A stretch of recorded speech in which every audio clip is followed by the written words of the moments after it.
Salam alaikum, Zulfillaoun, bonsoir. Les droits humains à l'aune de l'ordre mondial, deuxième partie que nous poursuivons avec un invité que nous avons tenu à rappeler, docteur François Deroche, président de l'association Justice et Droits sans frontières. François, merci d'être encore des nôtres. Bonjour et merci pour l'invitation. Merci. Merci à vos invités. Merci. Alors, avant de recevoir mes autres invités, votre association Justice et Droits sans frontières, pouvez nous en parler un peu? Justice et Droits sans frontières, c'est une association, une organisation non gouvernementale qui défend les droits humains. À partir du moment où les droits humains sont touchés à travers le monde, quel que soit le pays, nous levons pour essayer de faire quelque chose, dénoncer. Nous dénonçons souvent, nous agissons également à travers soit la justice internationale, soit à travers la justice nationale par des opérations. Vous êtes basé en France. Nous sommes basés à Paris. Vous avez une spécialisation, un domaine de prédilection? On traque tous ceux qui ne respectent pas les droits de l'homme, tous ceux qui torturent, tous ceux qui tuent, tous ceux qui, aujourd'hui, n'ont ni foi ni loi et qui n'ont pas peur de la justice, ou en tout cas la justice humaine, de la justice tout court. Donc nous essayons de les traquer, de les traduire devant ces institutions judiciaires. Et moi, je suis de ceux qui croient en la justice, parce que les juges, ce sont des gens intègres, ce ne sont pas des politiques. Les juges, ce sont des gens qui ont le droit dans leur tête. Le langage judiciaire, c'est un langage difficile. Ce n'est pas de l'arabe, ce n'est pas du chinois, ce n'est pas du français, c'est le langage judiciaire. Il est compliqué, il est difficile à mettre en place, mais quand il est mis en place, quand il est compris, il donne quelquefois des miracles. Et je prends pour exemple la plainte que nous avons portée contre Rifat al-Assad, un des criminels notoires de la région de Syrie. Eh bien écoutez, la justice française nous a donné raison et nous avons pu confisquer tous ces biens en France et en Angleterre. Voilà, et donc il faut faire confiance à la justice et c'est notre objectif. Et c'est un très gros propriétaire à Marbella. Absolument, et là, c'est en cours actuellement. Ouais. Ils ont pris donc, exemple sur nous, et là, il est attaqué par une ONG espagnole, probablement. Absolument. On ne pouvait pas attaquer là-bas, mais c'est bien en France et en Angleterre ont été saisis à hauteur de 291 millions d'euros. Il faut le rappeler peut-être qu'il était chef des services secrets syriens quand la présidence était du père Assad, de Hafez al-Assad. Absolument, et le diable devant lui est un ange. Et dire qu'il vient d'entrer en liste tout seul comme un grand, et dire un analyste politique que nous avons souvent l'habitude de recevoir et le plaisir aussi. Je vous remercie de m'accueillir encore une fois. Très heureux de retrouver mon complice et ami Brahim et de rencontrer le docteur. Voilà, donc Brahim aussi qui vient d'être annoncé par à travers vous, je salue toutes celles et ceux qui nous regardent en Algérie et ailleurs. Brahim Younsi, analyste politique et cadre du MDA, il précise de 82 à 88. Et je comprends pourquoi il précise personnellement, mais je n'en dirai pas plus. Ouais. Et alors, il n'en dira pas plus lui-même. Moi non plus. Mes chers amis, alors, les droits humains à l'aune de l'ordre mondial, généralement quand on parle de droits de l'homme, Brahim Younsi, c'est un peu ces droits, j'allais dire, judiciaires, hein, c'est le droit d'être jugé de façon publique et égale à tous les autres citoyens, le droit à la liberté de s'exprimer, le droit à la pensée, mais sinon, il n'y a pas que ça, les droits humains sont innombrables, je présume qu'ils doivent être... Eh bien, évidemment. Pourquoi y a-t-il que cette culture très étriquée de droits de l'homme vue à travers quelques droits seulement? On parle généralement des droits politiques. Oui, plutôt que judiciaire politique. Oui, vous avez bien fait de... Oui. Mais il y a aussi les droits économiques. Il y a les droits sociaux. C'est-à-dire les droits humains, c'est une généralité de droits que l'homme doit avoir. Oui. Mais malheureusement, l'homme n'a pas, et ça depuis des décades, l'homme n'a pas accès à tous les droits. Pourquoi des décades? Moi, j'ai l'impression que l'homme n'a jamais eu réellement accès à tous les droits humains, je ne vais pas dire des droits naturels, mais tels que prescrits par les conventions, par cette avancée humaine à travers certains textes. En fait, et en réalité, les hommes n'ont jamais vraiment accédé à ces droits. Il y a des droits naturels dont vous voulez te parler, et ça, nous l'avons tous connu, l'affaire Antigone, Antigone-Créon. Faut-il enterrer le frère d'Antigone? Et Créon lui défendait de l'enterrer, il ne voulait pas qu'on l'enterre, alors que c'est un droit naturel. Oui. Il y a aussi les droits culturels. Il y a très souvent, et encore aujourd'hui, le conflit entre la nature et la culture. Et le conflit dure entre la culture et la nature. En plus clair? En plus clair, l'homme a naturellement droit, notamment à enterrer ses morts. Oui. Il a des droits naturels de ce point de vue-là. D'accord. Et puis la culture est venue ajouter des droits aux droits. Oui. Mais la culture aussi reconnaît le droit d'enterrer ses morts. Non, Pourquoi y aurait-il confrontation parce que le droit naturel l'accorde. Et l'état de nature aussi existe. Hobbes on a parlé, on a fait un livre, et l'état de nature, c'est l'homme est un loup pour l'homme. C'est l'ensauvagement de l'homme, c'est le plus fort écrase le plus faible. Et la culture est venue modérer tout cela. Apporter un contrat social. Absolument, absolument. C'est la question du contrat. Voilà, l'état de nature et l'état de culture. Vous m'aviez parlé tout à l'heure de la Convention de Fribourg, puisque Brahim parle des droits culturels. Oui, oui. La déclaration de Fribourg. Qui est très peu connue.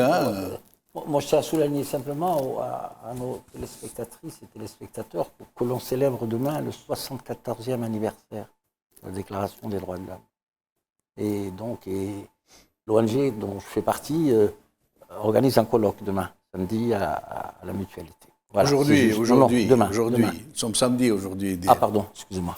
Vous avez vendu la mèche, oui. Tout le monde va comprendre que nous sommes en train d'enregistrer vendredi pour samedi. Mais enfin, vous l'avez fait. On va dire. Ah, c'est comme ça. Il a fait comme si de rien n'était. Il a fait exprès, en fait. Pour rebondir simplement sur les droits humains tels qu'ils ont été exposés par Brahim, les droits humains, c'est l'inviolabilité d'abord, ce qu'on peut appeler j'arrive pas. L'inaliénabilité, l'indivisibilité, c'est tout ça les droits humains. Brahim a évoqué les droits sociaux, il y a des droits culturels, il y a les droits de l'enfant, il y a à partir de la matrice des droits de l'homme. Il faut faire le distinguo entre ce qu'on appelle les droits politiques, finalement, les droits politiques et les droits civiques et civils. On va en parler un peu tout à l'heure. Et cette notion des droits de l'homme, pour moi, elle est consubstantielle à la démocratie, à l'avancée de l'état de droit. Mais l'état de droit, tel qu'on le dit, nous, des pays du Sud, ça renvoie à notre réaction par rapport à des pouvoirs autoritaires. Comment gagner, comment espérer avoir plus de place en tant que citoyen, puis ensuite en tant qu'individu. C'est toutes ces questions-là qui doivent nous ramener à un combat de tous les instants, parce que le combat des droits de l'homme, c'est le combat d'une vie, je veux dire. C'est pas un combat qui est cyclique, qui est momentané. C'est un combat parce qu'il y a beaucoup de peuples qui souffrent. Et cette histoire si on prend pour exemple ce qui se passe même en Europe, même juste pour digresser un petit peu, nous avons rédigé une déclaration il y a quelques années déjà, en 2017 je suppose, où on faisait un appel aux grandes organisations humanitaires, aux grandes ONG, d'essayer de collaborer tout ensemble pour inventer des droits nouveaux pour les futurs réfugiés climatiques. Nous y sommes aujourd'hui. Ça a commencé. Et ça fait partie des droits de l'homme. Nous allons en parler. Juste pour terminer, en ce qui concerne globalement les droits de l'homme, ça ne suffit pas de prendre pour référence l'IDH, l'indice de développement humain, c'est-à-dire la mobilité, l'accès à l'eau, l'accès aux soins, l'accès à l'éducation. Il faut que les citoyens surtout les citoyens qui vivent sous des régimes à la limite autoritaires, des régimes de non-droit et même des dictatures, parce qu'il y en a encore dans le monde des dictatures. Comment faire pour émanciper les peuples et qui prennent conscience de la notion des droits de l'homme? C'est ça la question aussi. Et c'est là où des ponts devraient être faits, et ce seraient les sociétés civiles qui éventuellement pourraient jouer dans cet esprit-là. Il y a des tas de fondations qui travaillent dans cet esprit-là. Je ne vais pas les citer ici pour ne pas les compromettre. Il y en a beaucoup qui ont travaillé dans des pays du Nord et qui ont même formé beaucoup de militants dans les droits de l'homme. Alors, pour ce premier tour, François de Roche, vous avez commis un texte dont le titre est très beau d'ailleurs, Le bateau ivre des droits humains, qui n'a pas encore été publié, m'avez-vous dit. Mais il y a des passages très intéressants. Hein. Vous parlez, par exemple, de l'enfer économique, social et humanitaire, qui est souvent pavé de bonnes intentions, vous dites de bons sentiments. Bien sûr, parce que tout d'abord, je voudrais quand même revenir sur les droits humains, les droits de l'homme, rappeler quand même aux téléspectateurs qu'il y a des libertés fondamentales, soit à titre individuel, la liberté de conscience, la liberté de croire, la liberté, ce sont des libertés qui sont inaliénables, qui sont universelles, ce sont des choses qu'on ne peut même pas céder, même si on veut les céder, on ne peut pas les céder, on peut pas, c'est quelque chose d'universel, et également dire qu'il y a des libertés fondamentales collectives, la liberté d'association, la liberté de réunion, la liberté de manifester, ce sont des libertés qui sont arrivées un peu plus tard, mais qui font partie de ces libertés fondamentales, collectives, qui sont extrêmement importantes, encore une fois, qui ne sont pas du tout inaliénables, ni négociables, et c'est quelque chose d'universel. Et puis autre chose, il faut rappeler qu'il y a des droits humains. En second lieu, ces droits humains, des droits à la dignité, les droits humains, ce sont même chose, non négociables, et c'est quelque chose qui est acquis. Et c'est quelque chose avec lequel on ne peut pas transiger. Donc ça, il faut le rappeler à tous les téléspectateurs. Ce n'est pas une gentillesse que le gouvernement leur offre en leur permettant de manifester ou de s'associer ou d'aller croire ou de ne pas croire. C'est un droit acquis avec lequel on ne peut pas négocier. Ça, c'est la première chose.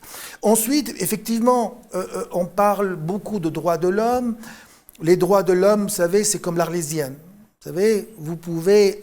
les bons sentiments, mais les bons sentiments ne font pas marcher le schmilblick. Vous savez, les droits existent. Les droits existent, mais il faut que ces droits puissent se transformer en justice pour au moins les appliquer. Une loi qui existe, qui n'est pas appliquée, elle ne sert à rien. Donc il faut que ce droit, les droits qui existent, parce que les textes, on est assez bardé de droits. Ici, donc, il y a le droit national, le droit international, il y a le droit européen, et donc les lois existent, mais encore faut-il les appliquer. Je prends l'exemple des droits des réfugiés. Vous savez, le réfugié, il peut, à partir du moment où il arrive dans les eaux territoriales, les mers, dans la mer, dans les maritimes territoriales d'un pays, le pays est obligé de l'accueillir et de le sauver, le secourir. Qu'est-ce qui se passe ? Vous avez vu récemment, il y a l'Italie, non seulement au lieu de le secourir, on tire dessus pour que ces bateaux chavirent. Donc c'est-à-dire que le droit pour les réfugiés, les lois existent, ils ont été appliqués pour les réfugiés ukrainiens, mais ils n'ont pas été appliqués pour les réfugiés africains, algériens. Nous allons y venir. Libyens. C'est un volet. Juste une nuance, excuse-moi Brahim. Ce que vous avez introduit là, je suis tout à fait d'accord, mais à faire le distinguo dans tout ce que vous avez dit entre les droits civiques et les droits civils. C'est très très important. Oui. Notre intervenant Dans les droits civiques, c'est les droits économiques, c'est les droits sociaux, c'est les droits... Par contre, dans les droits civiques, c'est la participation de l'individu à l'action politique de son pays, avec toutes les libertés y afférentes, vous comprenez? Et donc, c'est deux cadres, deux paramètres, si vous voulez, dans les droits de l'homme, entre les droits civiques et les droits civils. Alors, vous avez très bien fait de les rappeler. Je vais donner la parole d'abord à Saïd Salhi, peut-être. Oui. Saïd Salhi, donc, pour un premier tour de micro, ces droits de l'homme dont tout le monde parle, sur les... Comment dire, droits de l'homme où il n'y a pas de véritable culture de ce qu'ils sont réellement, de cette vaste nomenclature des droits de l'homme dont on ne connaît que quelques-uns, en fait, et très mal, et qui sont généralement très peu ou pas du tout appliqués avant de venir à certains détails. Bon, tout à fait, les droits de l'homme, ou plus exactement, je dirais les droits humains. Les droits humains, tout d'abord, il faut rappeler que c'est un idéal. C'est un idéal, mais aussi c'est une construction humaine. C'est une construction humaine en évolution permanente. Si on prend les droits humains tels qu'ils ont été déclinés en 48, même avant, quand on parle du droit naturel, jusqu'à maintenant on parle des droits de 4e génération, c'est tout un parcours. Mais c'est un parcours aussi qui est marqué par des luttes. Les droits humains sont aussi les fruits des luttes, les fruits des interactions, les fruits, voilà, je dirais même des médiations entre les différents conflits, les différents intérêts. Donc les droits humains aujourd'hui, bon, je dirais, c'est aussi une réponse. Malheureusement, on l'a vu souvent dans l'histoire, c'est aussi une réponse à des crises. C'est aussi le fruit des atrocités. Les grands pas qui ont été réalisés, malheureusement, ils ont été réalisés après la Deuxième Guerre mondiale, après les grandes atrocités commises après la Deuxième Guerre mondiale. Et c'est aussi, voilà, je dirais, un cheminement qui est toujours en cours. Je dirais, bon, les droits humains, on tend toujours vers les droits humains, mais pour moi, on n'est pas encore arrivé, on n'arrivera jamais. Et quand on parle des droits humains ou quand on parle des états des droits humains, jusqu'à maintenant, ça va être aussi un idéal. C'est pour cela que pour moi, je dis que les droits humains, au sens à la limite large du terme, c'est aussi voilà une dynamique en construction, en interaction, en conflit permanent, mais aussi en construction et en renouvellement aussi. Voilà. Mais au centre, à mon avis, au centre de ces droits, il y a une question essentielle et permanente. C'est tout d'abord, c'est la dignité humaine. C'est la dignité humaine, c'est la quête de la liberté, c'est la quête de l'égalité. Et c'est la quête de la réalisation de soi-même. Donc, c'est les questions fondamentales. Il y a aussi la question qui me semble importante, c'est la question du vivre ensemble. D'où aujourd'hui ce qu'on voit, donc c'est tous les mécanismes de médiation. Les droits humains aussi, c'est un mécanisme de médiation, un mécanisme de règlement des conflits. Donc vous voyez, les droits humains, c'est un tout finalement, c'est un tout. Dans les droits humains, on touche à tout. Et d'où aujourd'hui toute la confusion et tout l'amalgame qui entoure les droits humains. Quand on pose les questions chez nous, moi qui est militant, je dirais dans la rive sud, quand beaucoup de gens, quand on nous parle de droits humains, ils disent les droits humains, c'est l'Occident, c'est pas vous, c'est pas votre réalisation. Les droits humains, c'est un instrument de domination. Donc, c'est toutes ces questions d'ambivalence, ces questions de contradiction qui sont posées à la fois. Et aujourd'hui, quand j'entends votre thématique qui a été posée, qui est vraiment pertinente, les droits humains face à l'ordre mondial, je dirais, c'est une question fondamentale aujourd'hui, vraiment, où nous sommes aujourd'hui obligés de questionner justement l'ordre dans lequel nous vivons aujourd'hui. C'est vraiment une question qui revient dans les bouches de tous les citoyens, dans toutes nos rencontres, dans tous les débats. Brahim, si vous vouliez dire quelque chose. Je voulais juste revenir sur un mot que M. Desroches a employé, c'est universel ou universalisme. Or, les droits de l'homme butent aussi, rencontrent les droits culturels ou les cultures. Et nous en avons parlé parce que la culture est au centre aussi des relations entre les nations. Chaque nation a sa culture, a sa philosophie. Or, dans certains pays, comme le mien d'ailleurs, comme l'Algérie, il y a une culture. D'ailleurs, il y a un auteur très intéressant et très important en France, Serge Latouche, qui a écrit un livre que tout le monde doit lire, d'ailleurs à mon sens, qui s'appelle « L'occidentalisation du monde ». Et Serge Latouche parle de l'universalisme cannibale. Pas forcément sur la question des droits de l'homme, mais il y a des questions de droits humains que certains peuples rejettent du fait de la culture. La question culturelle est une question fondamentale dans les relations qu'on peut avoir entre les nations.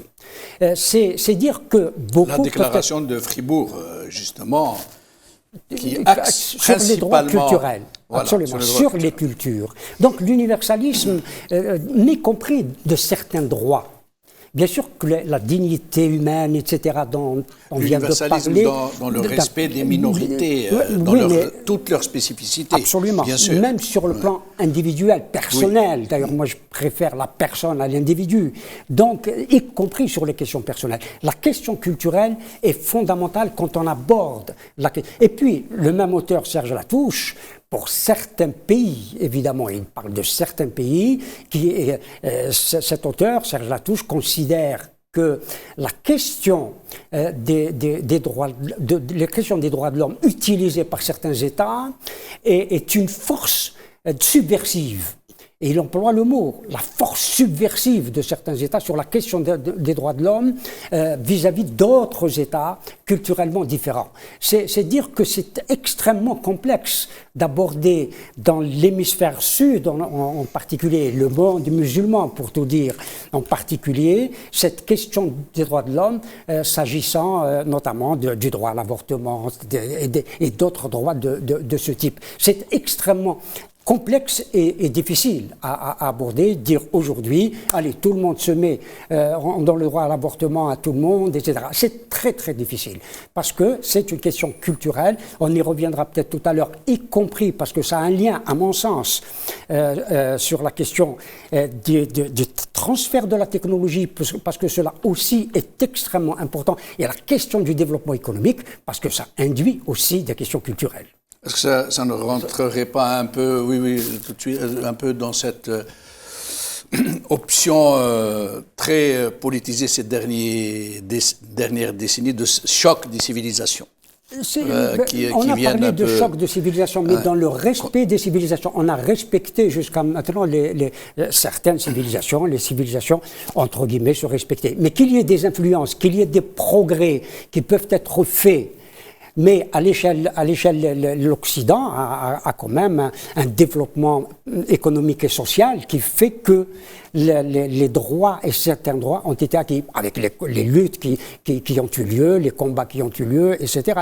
Mais c'est le développement économique et social qui a fait que certains droits culturels ou certains droits humains ont été facilement acceptés, relativement facilement. Mais il a fallu des luttes. Je crois que pour couper la poire en deux dans ce débat entre M. Deroche et mon ami Brahim, c'est que M. Deroche a une vue peut-être holistique des droits de l'homme. Et Brahim, il y a des sociétés où il y a des référents culturels, même cultuels, parce qu'il faut mettre les pieds dans le plat. Oui, évidemment. Même religieux, qui a certaines avancées de l'évolution pour des catégories de personnes à tous les niveaux, qui se posent peut-être en Occident. Ce serait infiniment plus difficile d'aborder ce type de droit dans des sociétés dites conservatrices, guillemets. Donc, la manière d'aborder les droits de l'homme, si on l'aborde de manière holistique, tant qu'il s'agit des droits politiques, des droits sociaux, des droits économiques, des droits civils, des droits civiques, c'est très bien. Mais dès qu'on a l'approche qui arrive, moi j'ai pas d'avis là-dessus, l'approche qui arrive dans le débat par rapport aux droits culturels, qui ne se résume pas simplement à des ethnies ou des parlers ou des dialectes ou des langues ou des revendications identitaires. Moi, je suis un militant de la cause berbère et je suis connu pour ça. J'ai pas de souci et personne ne pourra me diaboliser sur cette question à partir du moment où je reste dans les clous, dans des valeurs démocratiques, dans le pacifisme, dans tout ça. Je pense que je résume un peu c'est peut-être pour ça que j'ai parlé, peut-être de façon impropre, de choc des civilisations. J'aurais dû dire décalage des civilisations en ce sens que certaines civilisations ont évolué ou croient avoir évolué, par exemple en termes d'avortement.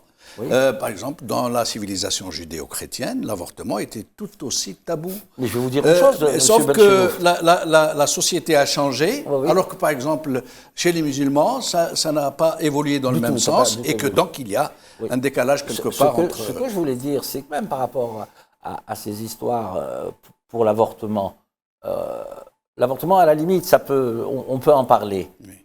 Ce qu'il y a, c'est que même dans les sociétés occidentales, qui représentent un peu l'Occident, je vais prendre les États-Unis, où il y a des conservateurs qui sont d'une rudesse et qui sont en choc frontal, qui menacent les gynécologues, qui menacent les cliniques privées, qui pratiquent l'avortement. En France aussi, il y a des groupes qui sont contre l'avortement, des réseaux, peut-être j'allais dire des catholiques intégristes, qui sont contre mais c'est juste contre un exemple l'avortement. que j'ai pris. Mais tout ça participe de l'évolution des sociétés, comment elles évoluent, voilà. Comment les sociétés gagnent des droits, ou des groupes d'individus gagnent des droits supplémentaires. Je voudrais rajouter, parce qu'il faut savoir, avant de discuter, il faut savoir de quoi on parle. Le droit à l'avortement n'est pas, pour le moment, que je sache, ne fait pas partie des libertés fondamentales qui ont été définies. Aujourd'hui, le droit de l'avortement, bien sûr, ça existe, même en France. Le droit à l'avortement, si vous arrivez au-delà de... C'est un droit consacré par la loi. Pardon, ça n'a rien à voir. C'est-à-dire que c'est un droit, effectivement, mais un droit qui est limité dans le temps. On ne peut pas avorter à n'importe quel moment.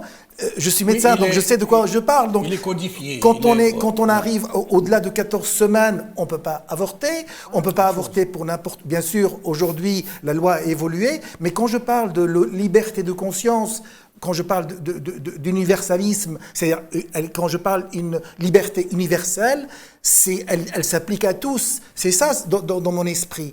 Et quand on dit mais la liberté, c'est la même chose pour l'LGBT, c'est une liberté de conscience, mais est-ce que c'est aujourd'hui dans les cultures, elle peut varier d'un pays à un autre. C'est une question qui n'est pas tranchée. Aujourd'hui, on a parlé beaucoup de la Coupe du Monde. En ce moment, c'est le moment. Il y a 7 États parmi ceux qui participent aujourd'hui à la Coupe du Monde qui reconnaissent entièrement ce qu'appelle la liberté d'être LGBT. Mais il y a les autres, la question elle est posée, même aux États-Unis. Elle n'est pas tranchée. Elle n'est pas tranchée.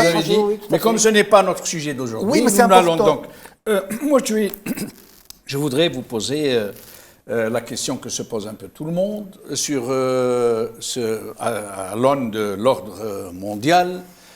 Comment se fait-il, comment accepter que les pays d'où ont émergé ces notions des droits de l'homme, d'où elles ont été, j'allais dire, mises en circulation,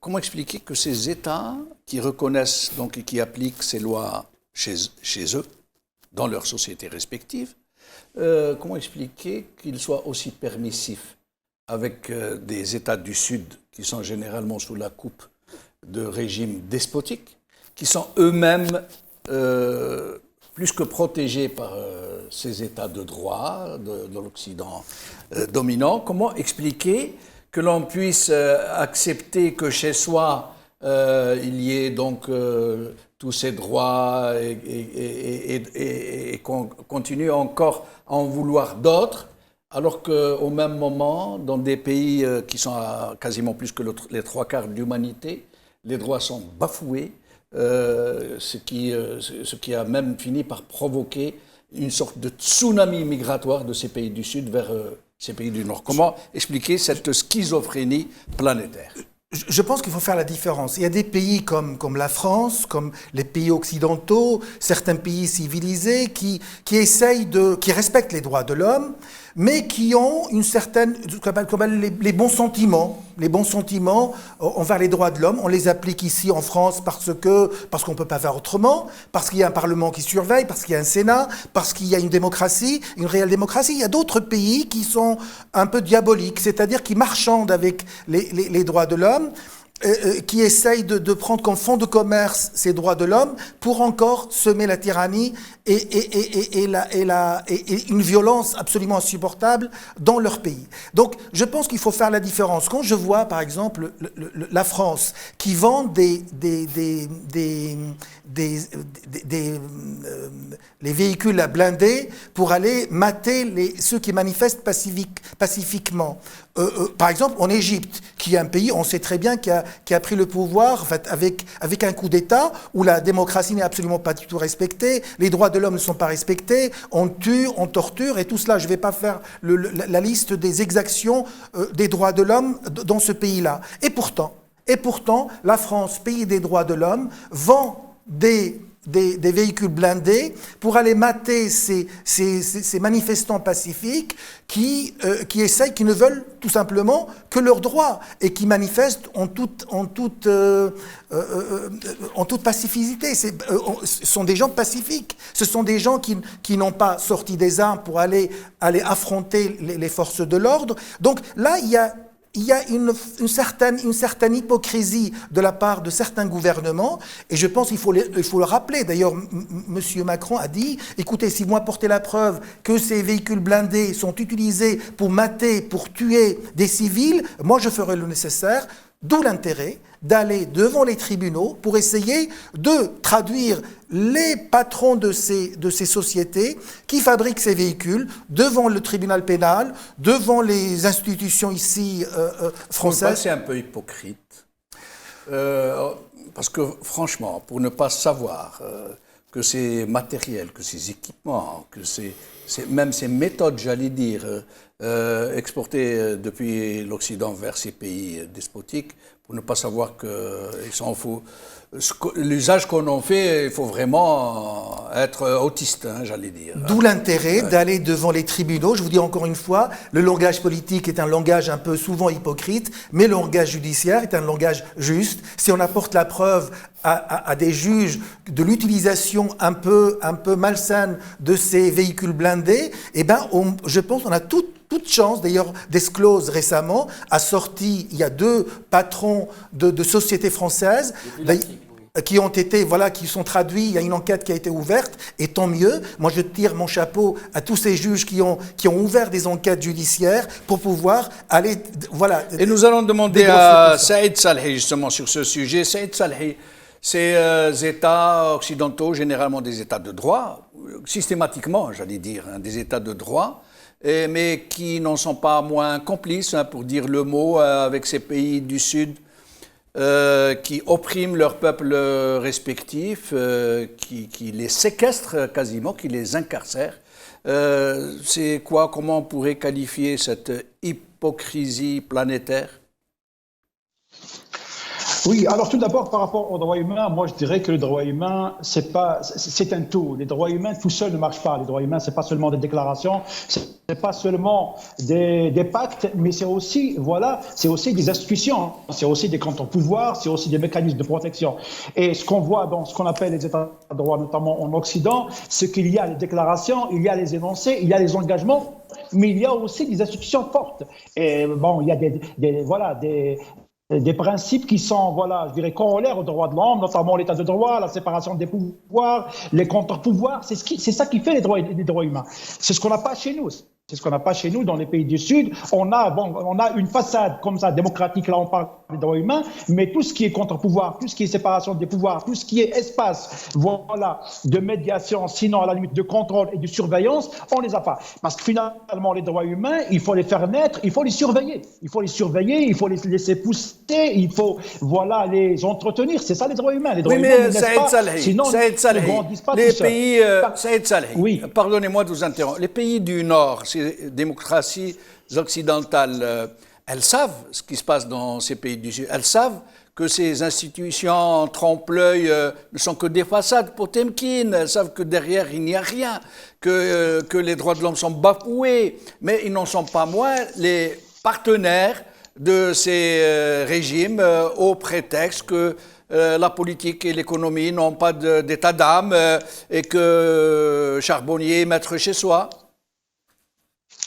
Tout à fait, c'est ce que nous n'avons pas cessé de dénoncer, c'est cette ambivalence des droits humains. C'est-à-dire entre ceux qui disent, les droits humains, on met en place des mécanismes et tout, mais au nom de certains intérêts, notamment, des intérêts économiques, on sacrifie certains droits. C'est le cas aujourd'hui, on le voit bien. Ce qui se passe avec l'Algérie qui est un pays pétrolier, on ferme les yeux sur certaines pratiques, sur certaines situations, même dramatiques en termes des droits humains en Algérie, au nom d'un intérêt qui est visible, qui est clair, c'est les intérêts pétroliers pétroliers, gaziers. Donc c'est ça aussi les droits humains. Et ça a été toujours comme ça. On a été toujours dans cette ambivalence, justement, dans ce double standard, justement, qui fait aujourd'hui que les droits humains sont au centre de toutes les polémiques, sont au centre aujourd'hui de toutes les critiques aussi. Très bien. Alors, une question dans la question, Idir. Donc, cette grande hypocrisie, au nom de la raison d'État généralement, mais il y a aussi quelque chose à l'intérieur de cette question en matière d'échanges économiques. Vous aurez remarqué par exemple qu'au Qatar ces derniers temps, il y a eu des dénonciations de ce pays pour avoir surexploité la main-d'œuvre venue justement de ces pays du Sud, d'avoir même été la cause de centaines, voire de milliers de décès. Or que dans ces pays du Nord d'où émanent ces dénonciations et ces condamnations. La plupart de ces États aujourd'hui externalisent leur économie dans des pays où l'exploitation de l'homme est absolument atroce. Inutile de citer les pays, ils sont connus, sans que cela ne choque qui que ce soit.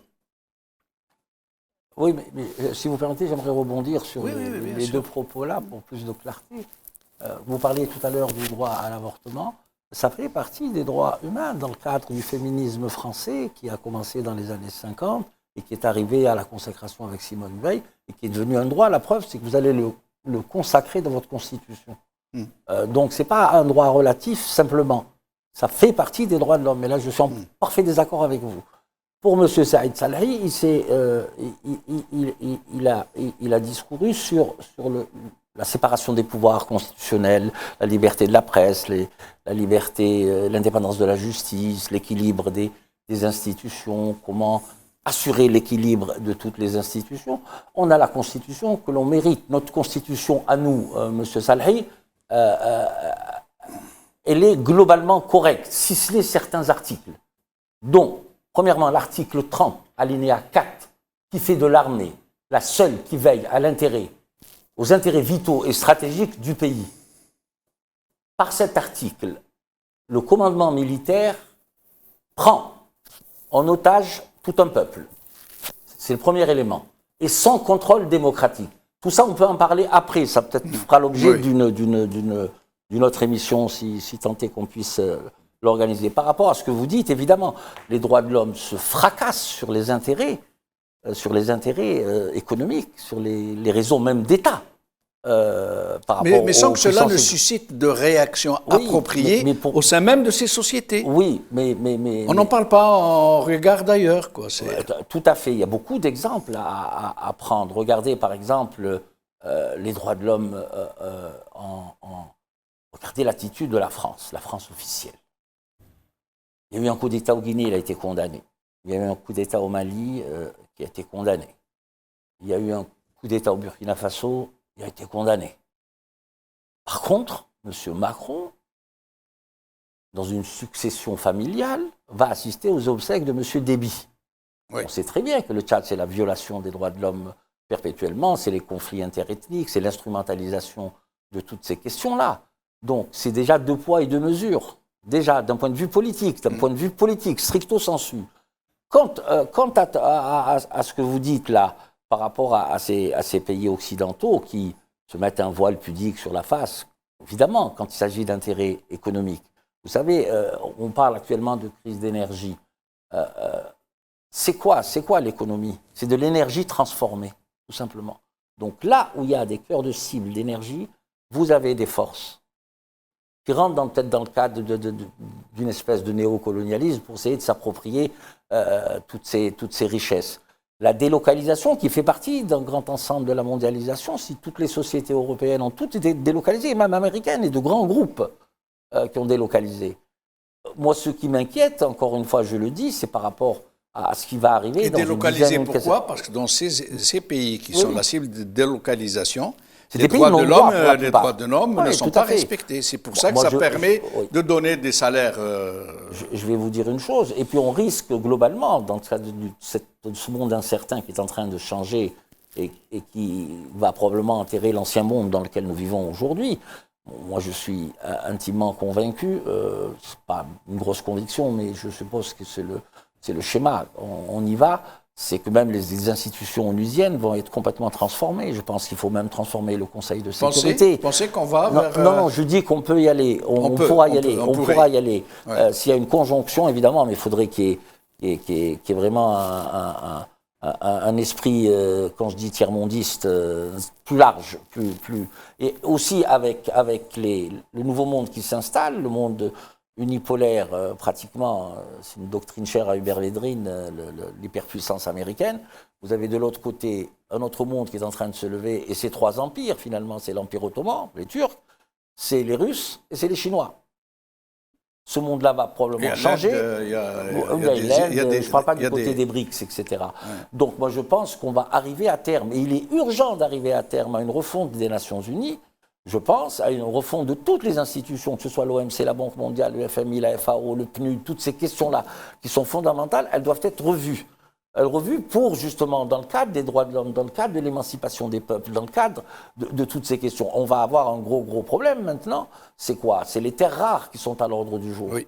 Ces terres rares à l'ordre du jour, je suis désolé, elles feront l'objet même de guerre peut-être. C'est une nouvelle ressource donc, voilà. qui va... oui, mais c'est une ressource indispensable pour les nouvelles technologies. Là. Quand on parle de lithium pour la future voiture électrique, c'est des enjeux majeurs, mais ce sera probablement fait, comme vous le soulignez très intelligemment, sur la base de la violation des droits de l'homme. Ils s'en fichent qu'il y ait regardez, simplement au Burkina Faso, hier, ils ont offert pratiquement la plus grande mine d'or à une société russe. Dans quelles conditions ça a été fait? Je ne parle pas je suis pas là comme Tracfin à dire c'est des commissions ou pas, mais je me dis qu'il y a un souci. Et ça englobe les droits. Il faudrait arriver à un ordre plus juste. Brahim Younsi, et justement, est-ce que nous sommes en train d'aller vers un monde nouveau? Est-ce que vous pensez que, à la lumière de ce que viennent de dire nos amis, il n'y ait plus d'autre choix que de s'orienter vers, ou du moins que de s'attendre à l'émergence d'un monde nouveau où peut-être toutes les cartes seraient rebattues? Un monde nouveau qui était déjà ancien.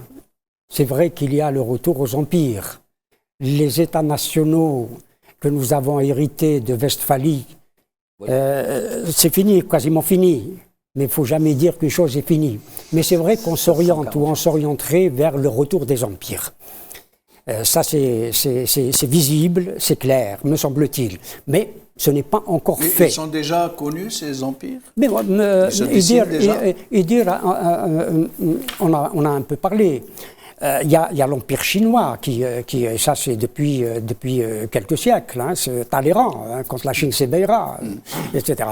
La Chine est en train de s'éveiller. C'est Talleyrand, je pense que c'est beaucoup plus contemporain. Non, c'est Talleyrand qui a dit quand la Chine s'éveillera, le monde tremblera. C'est Talleyrand, c'est pas Perfit. Voilà ce que je pensais. Ce n'est pas Perfit. D'accord. Et vous avez deux anciens empires qui se font face aujourd'hui. Je veux revenir à la question des droits humains. Oui. Deux empires qui se font face aujourd'hui. C'est l'empire russe qui veut récupérer l'ensemble des territoires qui étaient les siens face à l'empire ottoman ou au futur empire ottoman. Parce que ces deux empires-là se sont fait la guerre 13 fois. Et ils partagent la mer Noire. Et il y a conflit entre la Russie et la Turquie en Méditerranée. Il ne faut pas oublier que c'est la France d'ailleurs qui a offert le Sandjak d'Alexandrette à la Turquie, alors que le Sandjak d'Alexandrette était syrien par le traité de Sèvres.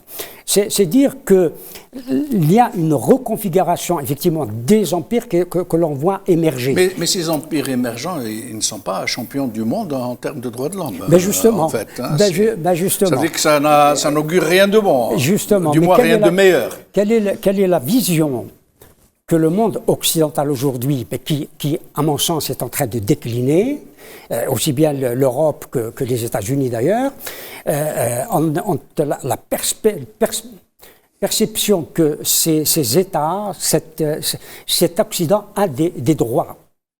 Moi, ça me rappelle la phrase de Jésus dans la Bible, à savoir que l'homme n'a pas besoin seulement de pain. Or que jusqu'à maintenant, on nous contraint à n'avoir que du pain.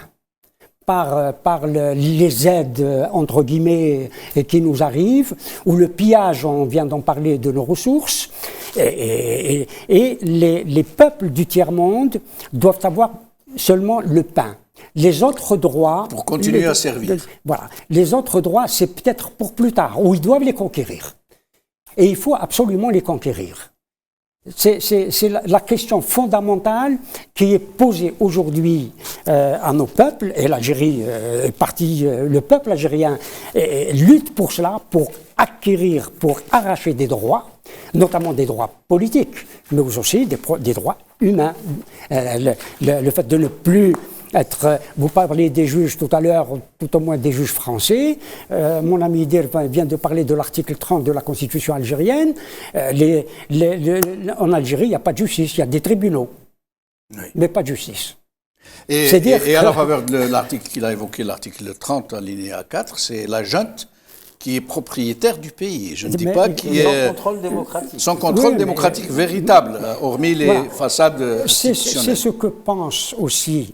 Et là, on revient aux droits économiques des peuples que beaucoup d'auteurs ont posés. C'est ce qu'on pense également pour ce qui est de l'Algérie, le système algérien, le pouvoir d'Alger. C'est-à-dire, nous vous nourrissons, nous vous donnons du pain, vous n'avez pas droit aux libertés publiques et vous n'avez pas droit aux droits.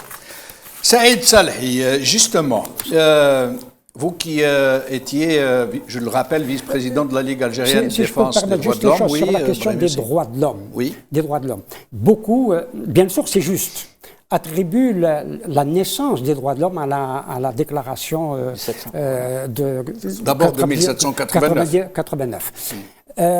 Or, la question des droits de l'homme, on les a appelés droits de l'homme à ce moment-là, mais avant la déclaration de 89, il y a le droit des gens.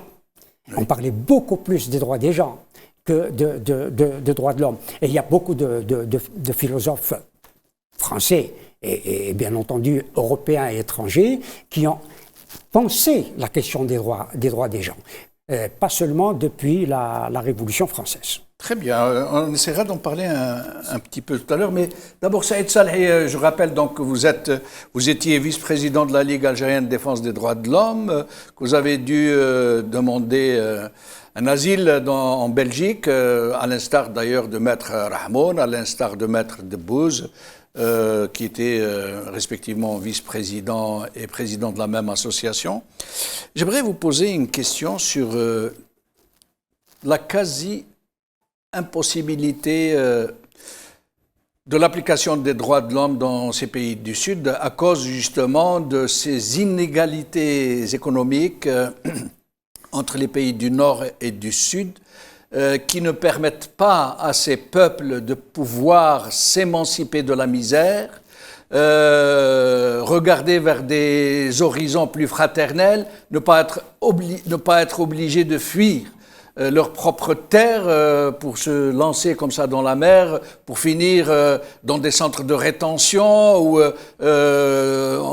au mieux comme vendeur à la sauvette dans les pays, dans les quartiers identitaires.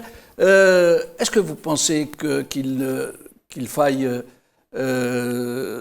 j'allais dire, soigner ces mots à la racine? Ça veut dire d'abord faire de cette question des droits de l'homme, d'abord une lutte, de la même façon qu'il y a une lutte des classes, une lutte pour pouvoir accéder à la dignité de ces pays, pour pouvoir profiter des ressources de leur propre pays et pouvoir négocier pied à pied avec les États dits démocratiques du Nord. Merci. Pour ma part, les droits humains, c'est pas seulement une question qui nous relie à l'État, mais c'est aussi une question un peu, qui traite d'abord de la société, parce que parfois il y a même des résistances dans la société. Je parle de notre propre expérience. Il y a aussi des résistances, mais aussi, un mur carrément de fer de la part des pouvoirs, de manière générale, depuis selon l'indépendance, mais aussi à l'international. Donc, si vous voyez, c'est aussi un combat qui n'est pas à vase clos, c'est un combat à plusieurs niveaux et c'est un combat ouvert sur plusieurs fronts. Alors, la question que vous posez, nous ce que j'entends, bien sûr, en Algérie, dans notre combat quotidien, nous, on a beaucoup travaillé sur ce qu'on appelle d'abord l'appropriation de ce levier de l'émancipation, les droits humains. Parce que c'est aussi ça aussi, il s'agit de ça. Les droits humains, c'est un levier de libération.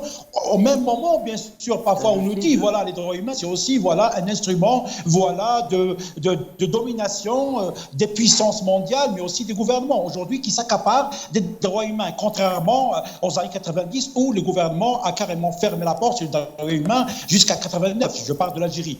Je pense que la question aujourd'hui des droits humains, c'est une question d'abord qui mérite d'être appropriée dans la société. Et c'est ce qu'on essaie de faire. Et moi, quand j'entends ce qui a été dit tout à l'heure sur les droits culturels, les blocages dans les sociétés, bien sûr, les droits humains, c'est aussi un combat d'avant-garde. C'est un combat, justement, qui tend aussi à changer les sociétés, à transformer les sociétés, à ouvrir les sociétés sur certains droits, notamment les droits individuels. Et vous avez vu d'ailleurs ce débat-là qu'on est en train de suivre aujourd'hui par rapport à l'ordre mondial. C'est un débat ancien qui a déjà été posé déjà en 1948. Nous avons vu comment justement le débat a tourné sur l'adoption, sinon la proclamation de la Déclaration universelle des droits humains. Il y avait deux blocs qui se sont opposés et je pense que les termes de débat n'ont pas changé jusqu'à maintenant, bien que peut-être, je dirais, les paradigmes ont évolué, mais le fond du problème reste encore posé entre d'abord les vainqueurs de la Deuxième Guerre mondiale, c'est eux qui ont, voilà, à la limite, je dirais, mais en partie mis en œuvre le gros de l'édifice des droits humains de manière générale, y compris l'ONU. J'entends bien ce qui a été dit par M. Ouanouron dans le sens de l'exigence de la refondation de l'ONU aujourd'hui. C'est aussi une demande de tous les pays du Sud. On voit bien ce débat-là, même au sein du Conseil des droits humains, au sein du Conseil de sécurité. La question du veto, bon, c'est une question qui est posée dans toutes les discussions au sein de l'ONU, mais ce n'est pas seulement ça, c'est aussi une question qui est posée dans les pays du Sud. Aujourd'hui, les populations, surtout quand on voit aujourd'hui ce qui se passe par exemple en Palestine, ce qui se passe en Ukraine, tout le monde parle du double standard aujourd'hui. Voilà, on parle par exemple des violations dans certaines régions, d'autres on n'en parle pas. Même chose chez nous en Algérie aujourd'hui. Voilà, on voit bien ce qui se passe ailleurs, mais en Algérie, on ferme l'œil. Donc, je pense que la meilleure des choses aujourd'hui, et c'est ce qu'on a essayé de faire, malheureusement, on a payé un peu de notre liberté, c'est de permettre aux citoyens de s'approprier cette question, mais aussi, voilà, on a beaucoup travaillé sur ce qu'on appelle l'acculturation des droits humains, parce que c'est vrai, c'est des concepts nouveaux, c'est des concepts que tout le monde ne maîtrise pas, donc on essaie un peu de sensibiliser la société pour qu'ils puissent accéder d'abord à la connaissance des droits de manière générale, et puis pour qu'ils puissent se défendre avec ce levier-là. Donc c'est un travail qu'on a essayé de faire et qu'on essaie toujours de faire en Algérie, d'abord de sensibiliser la société, de transformer la société, mais aussi, voilà, de faire en sorte à ce que le gouvernement, justement, se transforme, accède, sinon, voilà, change sur certaines, voilà, lignes aujourd'hui qu'il résiste. Voilà, on le voit bien aujourd'hui que le gouvernement utilise beaucoup plus les droits humains comme façade que comme, voilà, mécanisme de libération pour le peuple algérien. Donc on est encore dans ces combats à plusieurs niveaux, parfois avec beaucoup d'amalgame, avec beaucoup de confusion, chez nous d'ailleurs. Moi je vous dis, par exemple, quand j'entends ce débat-là, je me rappelle bien la première fois que nous avons défendu les chrétiens en Algérie. Moi, même personnellement, quand j'ai été dans les procès, j'ai été critiqué, j'ai été attaqué de toutes parts, pris par certains amis, voilà, qui disent que vous êtes en train d'ouvrir un front, voilà, que vous ne maîtrisez pas, vous allez... Donc nous avons été tout le temps dans ces débats interminables, c'est cette confusion, voilà. Très bien. Alors, justement, François Desroches, vous vouliez commenter quelque chose? Je voulais commenter sur les droits des gens. Oui. Il y a eu quand même, avec la déclaration de 1789, il y a eu quand même quelque chose de concret. Et puis on ne peut pas dire, effectivement, ça arrive après le siècle des Lumières, où on a effectivement commencé à parler des droits des gens, mais les droits des gens, à l'époque de Louis XIV, par exemple, il n'y avait pas. Les gens étaient des esclaves, travaillaient pour le roi et pour la royauté. Donc, c'est-à-dire qu'il n'y avait pas de droit. L'homme était réduit au travail, et au travail d'esclavage qui était, je parle avant 1789. Oui, mais néanmoins, vous avez, je ne vais pas tous les citer, des philosophes aussi bien français qu'espagnol, parce que c'est cela que j'ai beaucoup plus lu, c'est parler déjà des droits des gens. Il défendait déjà un poésie, par exemple. Par exemple. Ouais. Et puis vous avez en Espagne Suarez, Francisco Suarez, qui a écrit déjà au XVIe siècle. Ça veut dire les notions existaient déjà au sein de l'humanité. Il y avait un combat. Mais moi, la question que je voulais vous poser, parce qu'il faut qu'on fasse un peu vite. Et je voudrais quand même revenir sur le Conseil de sécurité, c'est très important. Parce qu'il n'y a pas plus aveugle que celui qui ne veut pas voir. Absolument. Aujourd'hui, quand on parle de Conseil de sécurité, quelle hypocrisie! D'ailleurs, aujourd'hui, je ne comprends pas comment le monde libre ne s'éveille pas, ne se relève pas.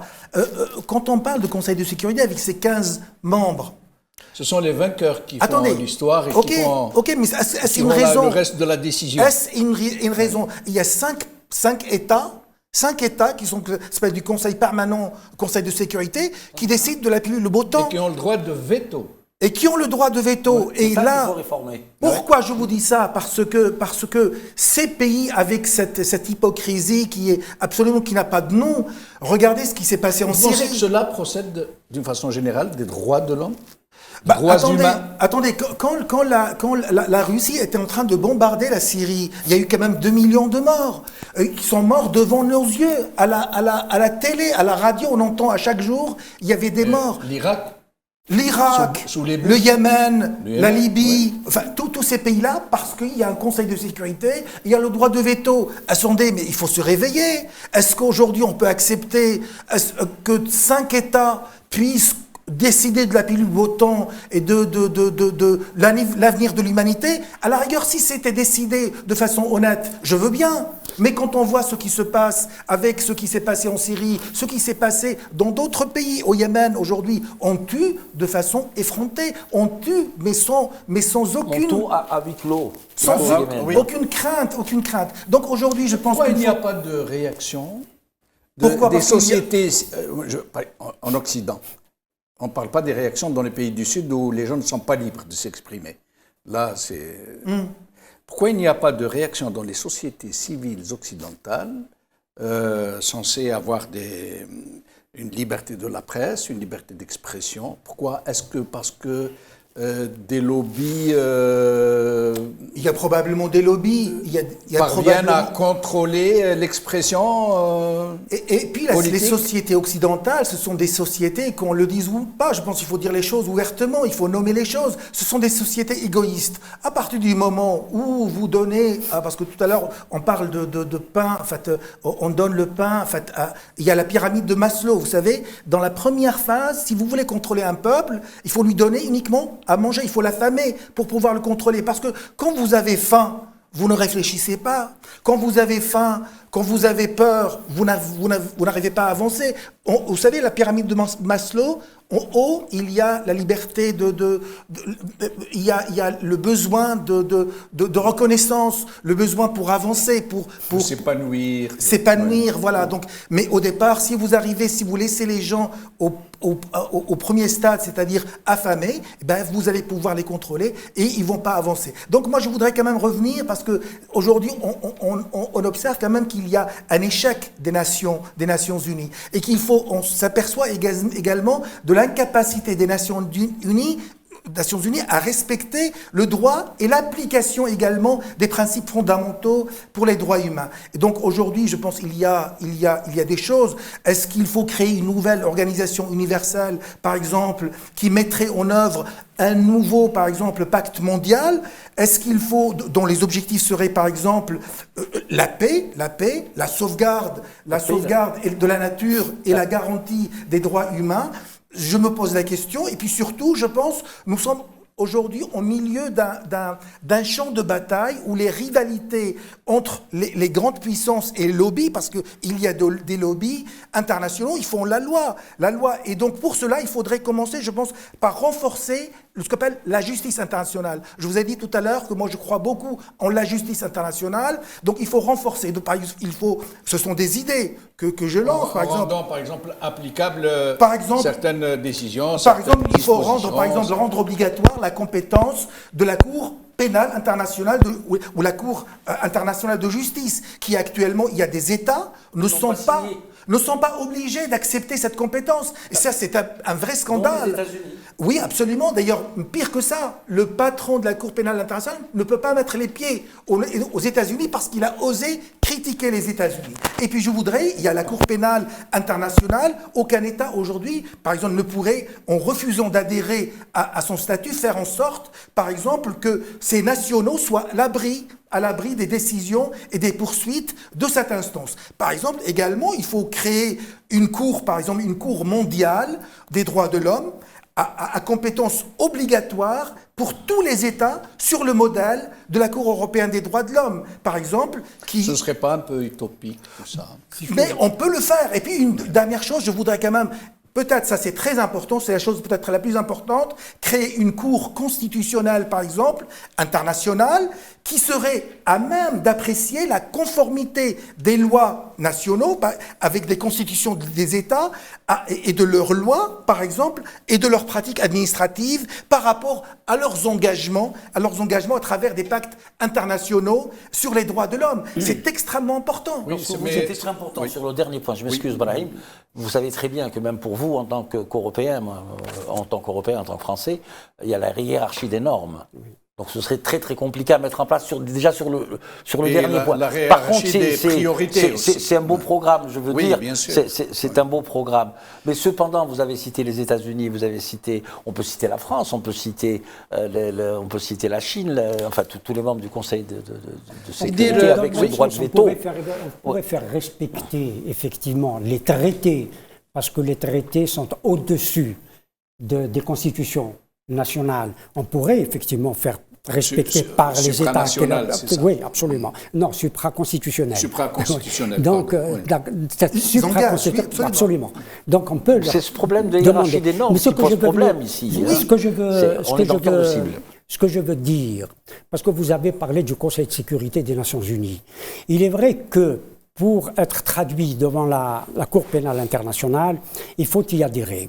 Mais si le Conseil de sécurité le décider, et cela est arrivé, c'est ça le problème. Et le Conseil de sécurité des Nations Unies peut décider de traduire. Ah oui, c'est mais que fais-tu du droit de veto? Mais du coup, voilà, il faut supprimer le droit de veto. Voilà, aujourd'hui, regardez, je prends l'exemple Israël. Mais cela s'est passé. Israël. Il y a pour certains, là il y a les droits de veto qui jouent. Israël, est-ce qu'elle a respecté une seule décision du Conseil de sécurité? Jamais. Ça, c'est vraiment l'exception qui confirme la règle. Pour revenir aux USA, aux États-Unis d'Amérique, moi, je ne comprends pas, honnêtement, je ne comprends pas la France, je ne comprends pas la Grande-Bretagne, je ne comprends pas l'Allemagne, je comprends les lobbies qu'il y a derrière la COP21, quand vous savez que les États-Unis ont apposé leur signature et qu'avec l'arrivée de Trump, il retire sa signature, les États-Unis se décrédibilisent quelque part. Comme pour l'accord qui a mis du temps à aboutir, comme l'accord sur l'uranium iranien, le nucléaire iranien. Les États-Unis ont retiré leur signature. Donc ils donnent de mauvais exemples. C'est une politique du fait accompli. Et là, il faudrait justement qu'il y ait un ordre mondial nouveau et qu'on arrive vraiment à une multipolarité. Alors, Idir, un point avant de revenir un peu sur le cas algérien. Dans les sociétés occidentales, où vivent des gens venus d'ailleurs, il se rencontre de plus en plus de problèmes en termes de valeurs, de culture, de pratiques religieuses. L'histoire du voile, par exemple. Comment pouvoir harmoniser, j'allais dire, les cadres législatifs réglementaires, par exemple, comme la laïcité en France, avec ces caractéristiques culturelles de ces gens venus d'ailleurs et qui sont en train de prendre pied. Certains sont à la 3e, 4e génération déjà de présence dans ces pays. Comment faire pour essayer de concilier un peu, Brahim Younsi C'est-à-dire, il y a deux modèles là, me semble-t-il. Il y a le modèle anglo-saxon qui est un modèle multiculturaliste, où on parle de communauté, même aux États-Unis, et tout le modèle anglo-saxon, les Britanniques aussi. Et vous avez le modèle français qui est un autre type de modèle. Ça renvoie à la conception de la nation. d'accord, cher à beaucoup de constitutionnalistes français, dans Renan qui dit « la nation est un plébiscite de tous les jours ». Moi, je vous ai rapporté... Moi, j'aime bien celle de Cimetière. Ouais, moi, je ne suis pas maurassien du tout, mais Maurras a dit, ni maurassien ni Barrette, je suis très loin de cette philosophie-là, et vraiment très très loin, je m'en éloigne. Il a dit « la nation, c'est le partage en commun d'un cimetière antique ». Ouais. C'est une manière de quand même remuer très beau, l'anthropologie, hein, l'histoire, même etc. si, etc. oui. Mais pour revenir au Mais ce modèle n'est pas français, seulement ouais. La Pour nation, c'est pas seulement ça. On ne peut pas le réduire Ah à ça, non, j'ai dit, oui, Oui, je non. comprends. Ça veut dire que Voilà. c'est la On même en a parlé assez souvent. appartenance, C'est pas- un tout à fait. cimetière antique. Ça. Si Voilà. tu lisais Léon Daudet, tu serais encore plus surpris. D'accord. Ce que je voulais dire, c'est que le modèle français, puisque vous parlez de la France, c'est un modèle d'intégration. Il y a eu le fameux modèle d'assimilation qui. C'est un peu, même c'est un peu en France comme si on te disait c'est comme ça, c'est à prendre ou à laisser. Non, mais le problème, c'est. Comme on dit chez nous, Adaoul Qmash. Oui, si je peux me permettre, cette émergence depuis quelques années, quelques décennies, voire quelques décennies, notamment en France, c'est l'échec patent de ce que l'on appelle l'uniformisation planétaire.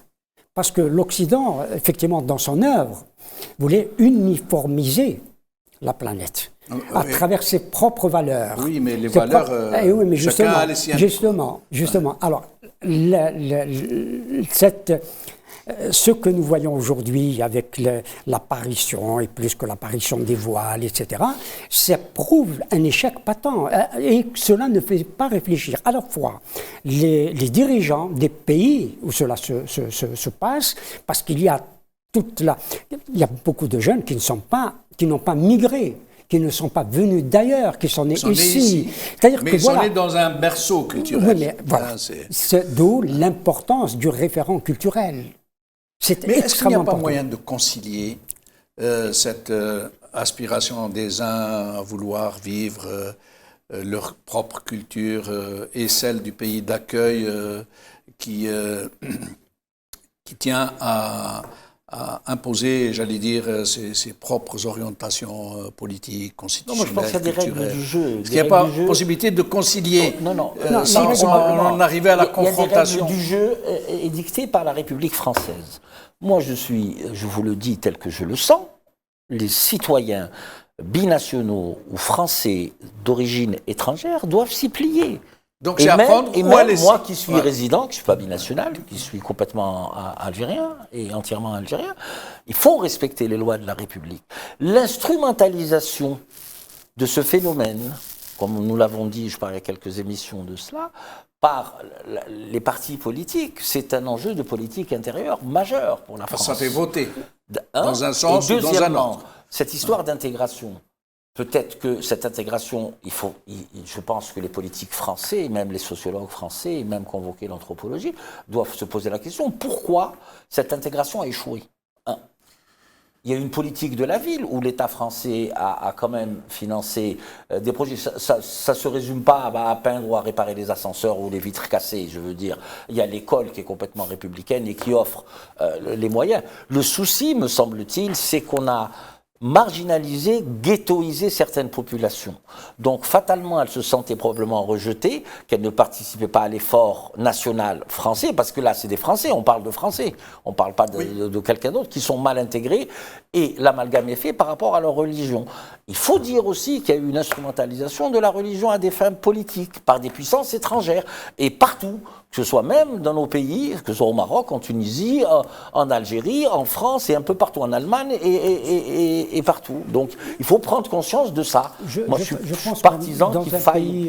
Dans un pays comme la France, si on a décrété et constitutionnalisé la laïcité, ce n'est pas pour rien. C'est-à-dire que la laïcité tolère la diversité. D'abord, la laïcité, c'est effectivement la liberté religieuse, la liberté de conscience, dans l'espace public. Mais c'est la séparation de l'Église Je veux dire, et quand de je l'État. dis dans l'espace public, c'est la rue, c'est Oui. pas simplement dans Mais au point l'espace privé. d'empêcher une femme de porter un voile, ce qui en soi ne porte pas atteinte à la République, ne porte pas atteinte à la laïcité. En principe, Pourquoi ne non. pas essayer de comprendre La France, que cette dame peut-être le fait La France qui a eu un empire colonial, Oui. dans son empire colonial ou dans un État, enfin en Algérie qui était 3 départements français à un moment donné, les femmes étaient voilées. Absolument. Aujourd'hui, Absolument. aux Comores, etc., Oui. les femmes Sont violées, voilées. sont Voilées. quel lapsus. Sont voilées dans l'espace public. Bien sûr. Bien sûr. Dans la République française. Absolument. Pourquoi alors ne Je veux pas dire essayer que, d'aller voilà. un peu vers ces Je crois gens, pas que ça essayer soit- de dénouer Je crois ce... que c'est la compréhension de la laïcité, où il y a une diversité religieuse, pour éviter pour ne pas gonfler les agressions, les exclusions, etc. La laïcité, logiquement, théoriquement, elle doit intégrer, elle n'exclut pas. Alors, Saïd Salhi sur ce point, puis nous allons parler un peu de l'Algérie. Saïd Salhi, et puis je donnerai la parole ensuite à François Deroche. Sur cette obstination de certains pays occidentaux à assimiler plutôt qu'intégrer, dans le sens presque digestif du terme, des gens dont on ne veut pas qu'ils exposent leurs caractéristiques culturelles ou cultuelles. Tout à fait, le débat est posé, essentiellement et surtout en Occident. Mais je pense que, tant que la question, à mon avis, n'est pas basée sur le libre choix et la non-discrimination, ça devient carrément à contresens des droits humains. Parce que les droits humains, c'est d'abord la liberté individuelle. C'est ça un peu, D'ailleurs, tout le débat qu'on a vu dès la proclamation de la Déclaration universelle des droits humains entre les droits individuels et les droits des peuples. Et aujourd'hui, ce débat revient. Moi, je pense que, malheureusement, à chaque fois, on le voit dans plusieurs pays qui mettent en avant la question de la raison de l'État. Et d'ailleurs, c'est en nom de la raison de l'État qu'on qualifie, sinon qu'on détermine l'ordre public.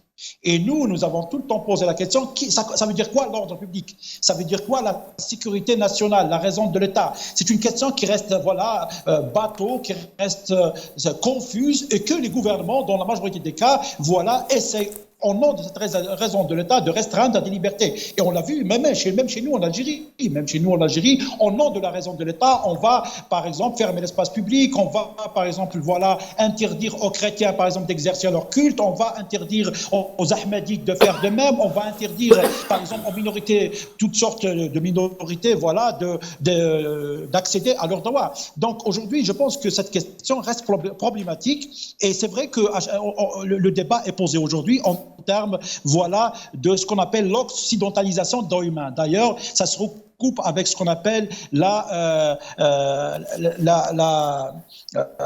donc les droits spécifiques, sinon ce qui a été évoqué tout à l'heure par les droits culturels. C'est-à-dire au nom des droits culturels, on peut restreindre plusieurs droits. D'ailleurs, nous en Algérie, nous avons vu le gouvernement, par exemple, émettre plusieurs réserves sur plusieurs conventions sur des droits fondamentaux.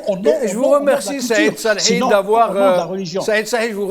d'avoir levé le voile sur cet aspect de la restriction des libertés en Algérie, notamment ce qui concerne les chrétiens et aussi pour ce qui est de certaines obédiences, musulmanes, comme les Ahmadis par exemple. Effectivement, on n'en a pas suffisamment parlé, je crois. C'est un peu comme si c'était un tabou, mais c'est bien de l'avoir signalé. Oui, alors... je voulais juste signaler, il y a un chrétien qui a demandé l'asile politique en Tunisie, c'est M. Bouhafs, qui a été martyrisé en Algérie, qui a été violenté, qui a demandé l'asile politique en Tunisie. Et il a été rapatrié, il est actuellement en prison. Tout ça, parce qu'il est chrétien. Parce qu'il est chrétien protestant. L'ont remis. Ils l'ont remis, c'est ça. Alors, vous voulez dire quelque chose, François Deroche, avant qu'on aborde ce sujet de l'Algérie? Je voudrais revenir sur la question de l'assimilation, de l'intégration. Je pense qu'aujourd'hui, il faut, je pense que ça n'incombe pas à la République de la France de Rousseau, de Voltaire, de Montesquieu, c'est pas la France d'aujourd'hui. C'est-à-dire que si Voltaire était encore de vie, il aurait autorisé le voile, et je le dis haut et fort. Je pense qu'on avait ces philosophes des Lumières, ils avaient une certaine notion de la liberté des droits de l'homme que malheureusement nos politiques, pour des questions pour des raisons électorales, ont totalement perdu. Je pense également sur le plan intellectuel. Quand vous avez quelqu'un qui garde ses racines, qui s'intéresse à ses racines, qui puise dans ses racines, c'est comme un arbre. Plus vous avez des racines, plus vous montez, plus vous prospérez, plus vous êtes bénéfique pour la société dans laquelle vous êtes. Si vous êtes aujourd'hui, si vous ramenez des étrangers, vous leur coupez leurs racines, et ben vous les rendez totalement, ce qu'on appelle des atomes, totalement indépendants. Mais peut-être, François, peut-être faut-il préciser aussi que il y a la peur de la société.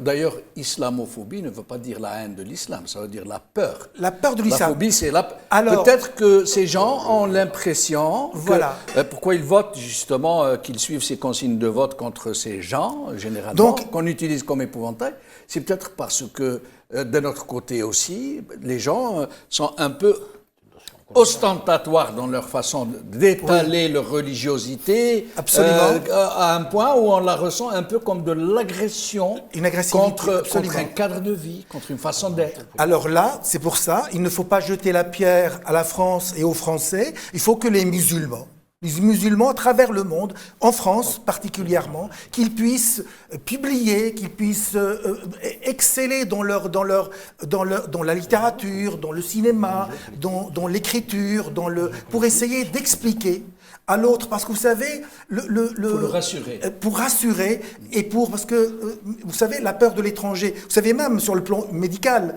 au sens propre du terme, quand vous avez un corps étranger, tout le corps se met en place pour essayer de l'expulser, de le rejet. Mais si vous arrivez à expliquer, à donner ce qu'on appelle des adjuvants, vous essayez de faire accepter ce corps étranger, eh bien au contraire, faire participer ce corps étranger au développement et à la prospérité du pays dans lequel il se trouve.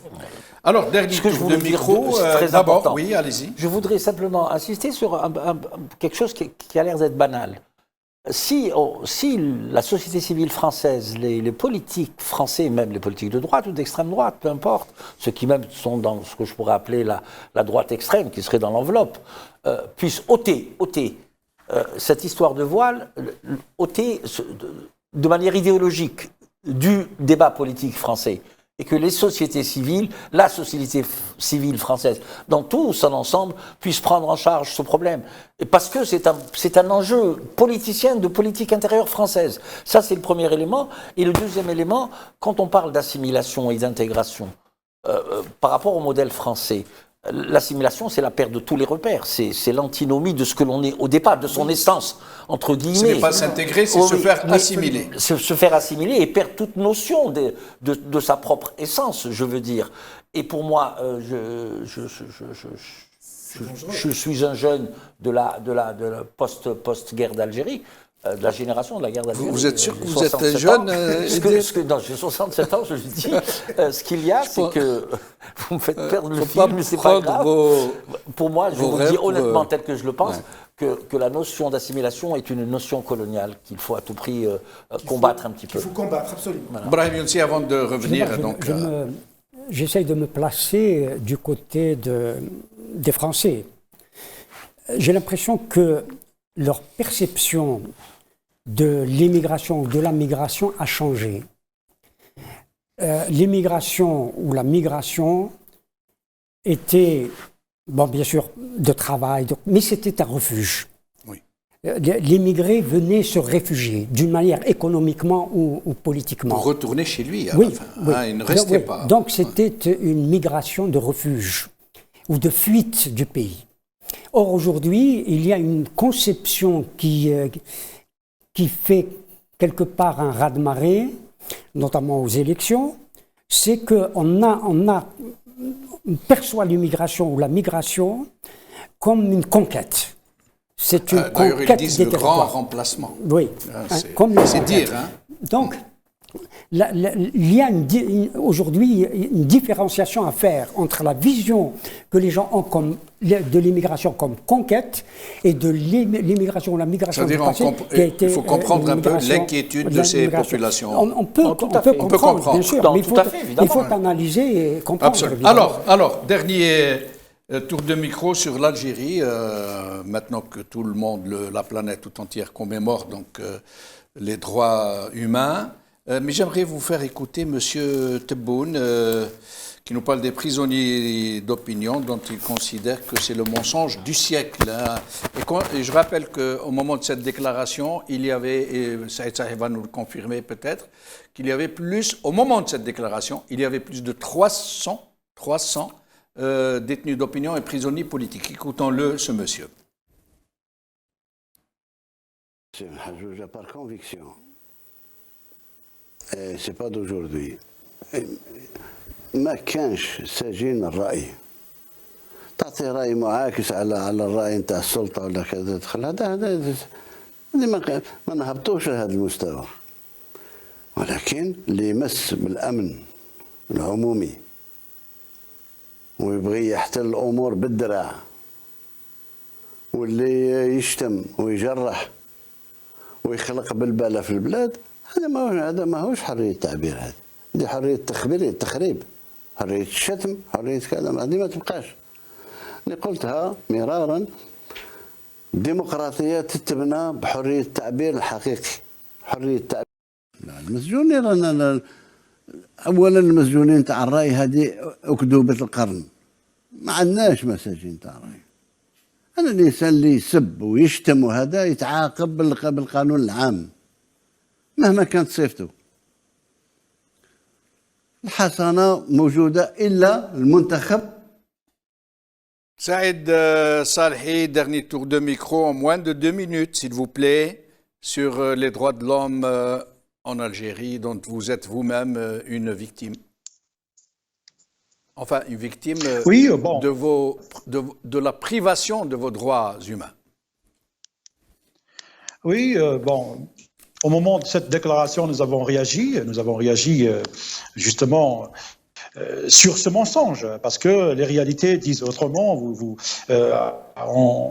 On avait déjà à l'époque 300 détenus, la situation était tout au rouge, voilà, en termes de violation de toutes sortes de droits fondamentaux, des détenus d'opinion qui sont en prison. Le gouvernement lui-même s'est contredit à plusieurs fois sur ce dossier, en reconnaissant parfois qu'il y a des détenus d'opinion. Mais quand je vois aujourd'hui, hier même, qu'il y a eu un procès des détenus d'opinion, on va acquitter un détenu d'opinion après 17 mois de détention provisoire, je ne sais pas comment on peut l'appeler. Je ne sais pas comment on peut l'appeler, alors que M. Tebboune dit que la majorité des gens qui sont en prison, ils ont été en prison parce qu'ils ont insulté, parce qu'ils sont poursuivis pour offense au président, aux institutions de l'État.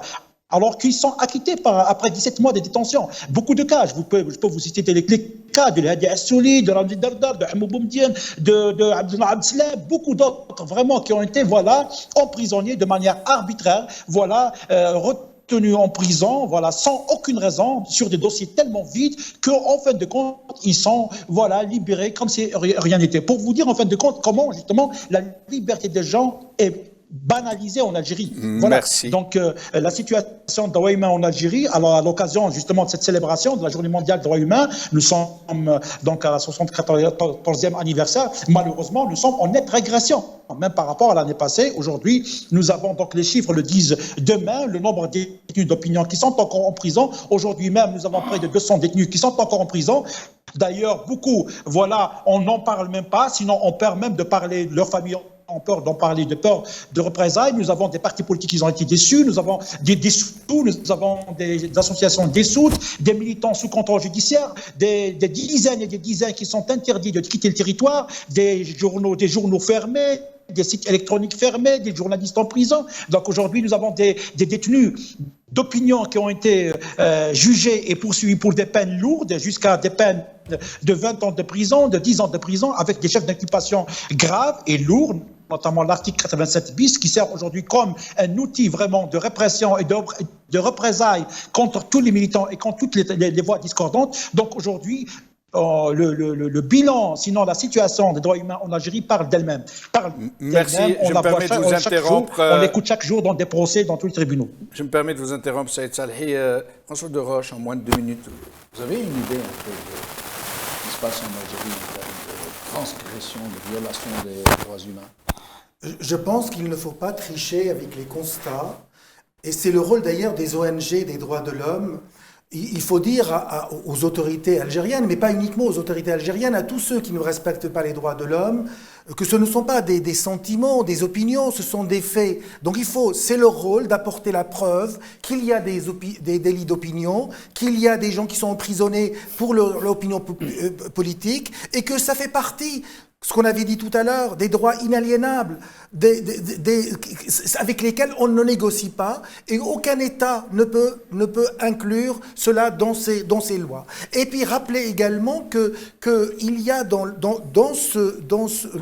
process des droits de l'homme, il faut rappeler également que ce sont des droits inaliénables, universels, non négociables, et dire que les États doivent respecter ces droits et c'est tout. Ça c'est le rôle des ONG des droits de l'homme. Je voulais vous dire quelque chose et j'ai oublié. Peut-être je vais revenir vers vous. Idir, oui. Mot de la fin, enfin le dernier tour de micro, moins de 2 minutes. Je crois que M. Salhi a résumé un peu la situation que vit le pays. On n'a pas assez insisté, moi personnellement j'ai insisté plus d'une fois, et des dizaines de fois à telle enseigne que je disais que je radotais pour l'ordonnance scélérate de la 87 bis, où par cette ordonnance et par son décret d'application, qui, rappelons-le, criminalise et qualifie de terroriste quiconque est dans l'opposition et qui exprime son opposition au régime d'Alger. Qui acte l'extinction de la vie à la fois publique, de la vie associative, de la vie partisane et même de la vie académique, dans le sens où si un maître de conférence ou un prof agrégé dans une université, que ce soit en sociologie, en économie, écrivait un article allant à l'encontre de la doxa du pouvoir en place, se retrouvait criminalisé et taxé de terroriste. Moi je pense que maintenant il serait temps que je lance un appel à mes camarades qui sont en Algérie, un appel pour que vraiment les choses commencent à bouger, commencer à construire toutes les convergences nécessaires, les bâtir et véritablement, parce que ce pouvoir en fait n'a ni projet ni modèle, c'est ça. Et j'irais même plus, le commandement militaire n'a ni projet ni modèle. S'il y avait un modèle sur lequel il s'inspirerait pour plus d'émancipation, il n'y en a pas. Il n'y a ni projet économique, ni modèle culturel, il n'y a aucun modèle. Nous naviguons à vue. Et je salue la libération de tous mes amis avec lesquels j'ai milité plus de 35 ans en Algérie, en attendant que les autres puissent être libérés. Et voilà. Brahim Younsi, le mot de la fin. L'Algérie, elle a une histoire néfaste avec les droits de l'homme, avec les droits, ou ce qu'on appelle les droits humains, depuis, hélas, presque toujours. Et les Algériens n'ont même pas accès aux droits les plus élémentaires. Pour parler, comme tout à l'heure, pas même le droit à l'accès à la nourriture, l'accès au pain, parce que la misère est en train de s'agrandir dans notre pays. N'ont pas accès au logement, n'ont pas accès à l'eau, n'ont pas accès à la sécurité, n'ont pas accès à beaucoup de choses de ce type. Sans parler des droits fondamentaux qui est inhérente à leur personne. Les questions de liberté publique.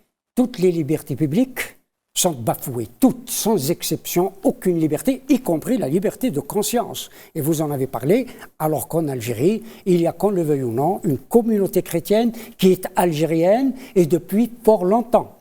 Ce n'est pas simplement des convertis, des communautés chrétiennes, j'allais dire millénaires. millénaire qui vit en Algérie et qui est algérien. Avant l'arrivée de l'islam, les grandes parties de l'Afrique du Nord, voilà, les catholiques. Le protestantisme, on l'appelait l'Église d'Afrique, d'ailleurs, qui était basée à Carthage et qui a duré pendant 5 siècles. Absolument, cela veut dire. Et puis, il y a ceux qui se sont convertis au XIXe siècle, nous savons, nous connaissons. Et tout récemment... Et récemment, c'est surtout, comme dit hier, les évangéliques. Les évangélistes, etc.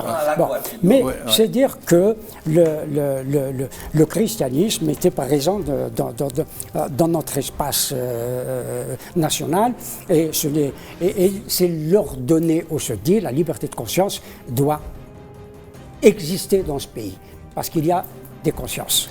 Le générique est lancé, alors je vous demanderai d'être très bref. Je voudrais vous dire, les bons sentiments ne font pas une bonne politique, pas plus pour l'économie que pour les droits humains. Et donc il faut sortir des intentions pour passer à l'acte, et ce que nous attendons tous.